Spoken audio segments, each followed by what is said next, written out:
I am Megan Kelly. We have Stephanie, Levi, Ansley, Colleen, Diandra, and Tacy, and we're going to be talking about deaf organizations. First, we have the NAD, which is the National Association for the Deaf, which was founded in Cincinnati, Ohio in 1880. It's an organization for the deaf to be run by the deaf as a voice for deaf rights. It includes all 50 states, including Washington, D.C. Robert P. McGregor was the first president of the NAD. The USA, NAD is a member of the World Federation of the Deaf, and all presidents of the NAD were deaf until the 1970s. In 1896, the first woman was elected into the NAD board. In 1960, there was a junior NAD established. In 1964, women members were allowed to vote. In 1965, black members were accepted into the NAD. 1972, the first Miss Deaf America pageant was held on NAD convention in Miami.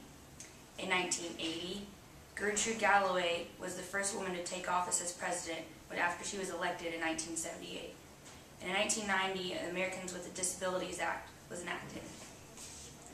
Today, the NAD headquarters are in Silver Spring, Maryland, where membership is open to all individuals and associations that are deaf. And dues are required, but it goes to benefit the members on any support and any issues that may come up of being deaf or hard of hearing. NAD president right now is Bobby Beth Scoggins, who's a woman, and then the NAD chief executive officer now is Nancy J. Plotch, who is also a woman.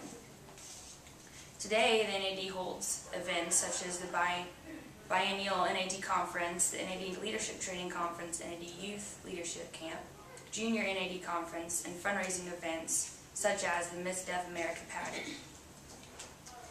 Some of the NAD's mission, values, and visions are described on their website, nad.org.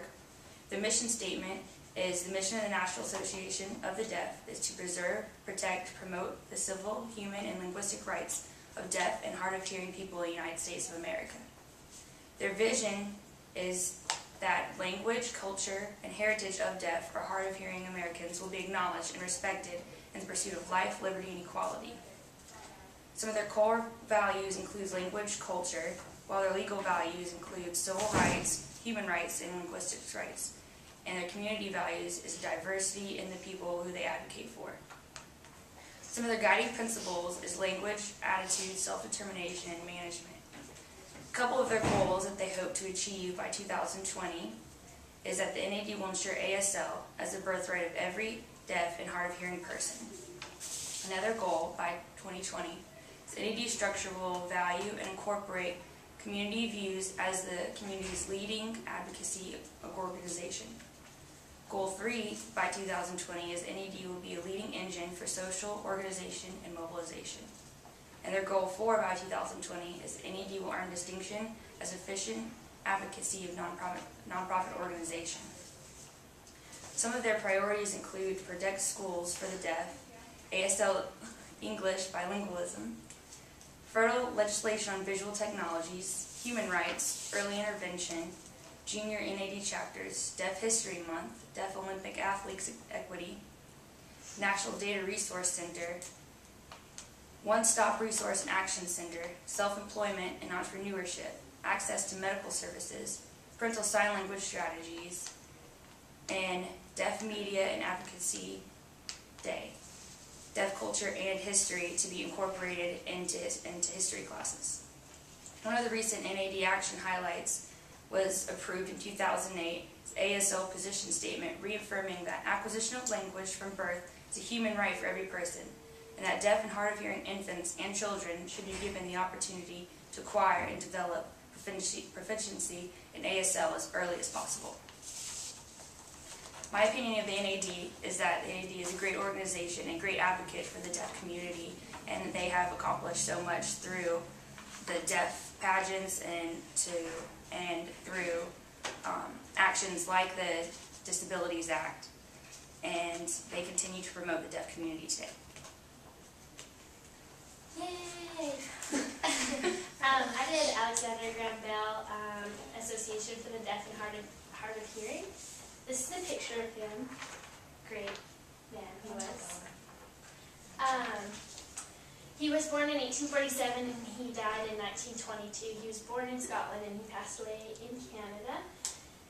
He came over into the U.S. to teach speech to the deaf students using a universal alphabet called visual speech, which is like linguistically place of articulation.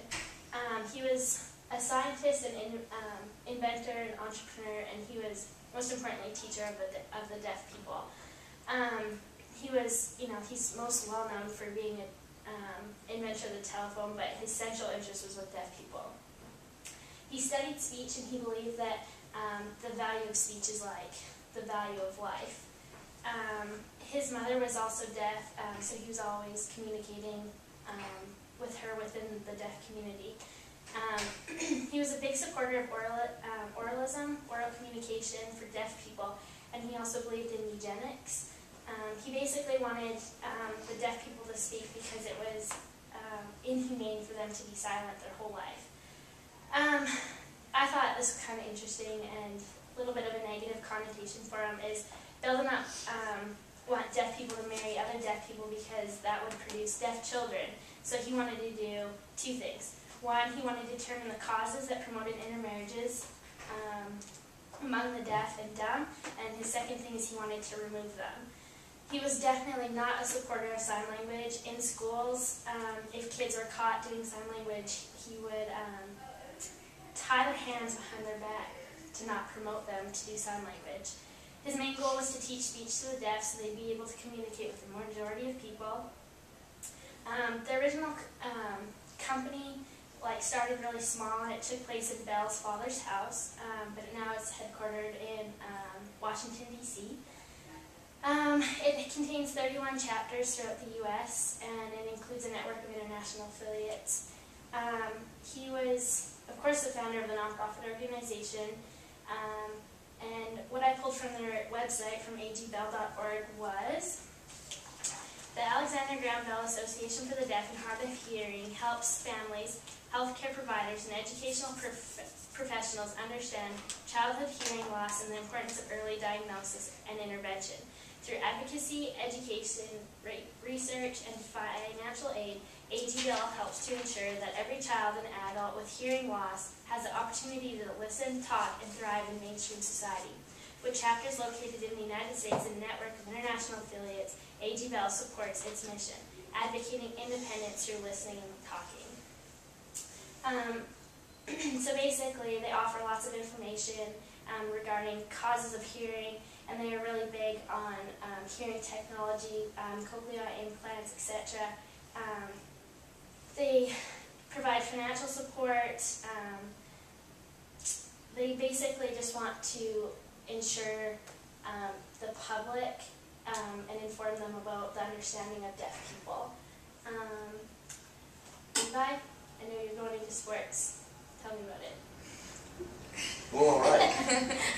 Yeah, I'm doing the Deaf Olympics, and Deaf Olympics are a lot like the original Olympics. There's a summer and a winter, and it's one of the world's fastest growing sports events out there. You know, the last Summer Deaf Olympics actually had more than 4,000 deaf athletes and officials from over 77 different nations that participated in it, and it was held in Taipei. The next Summer Deaf Olympics is actually going to be held in Athens, Greece, in 2013. So it's just like the Olympics, how it's held like every 4 years. Both of them held every 4 years. Over 600 athletes and officials participated in the 16th Winter Deaf Olympics, which took place in Salt Lake City, U.S., in February of 2007. And the last one was held actually this February. It happened in Slovakia, which I thought was actually pretty interesting. The very first Summer Deaf Olympics was held in Paris in 1924, which is the year it started, while the first Winter Deaf Olympics took a little longer to catch on, and started in 1949. The games are built on 85 years of tradition, and organized in 1924 by the International Committee for Sports for the Deaf.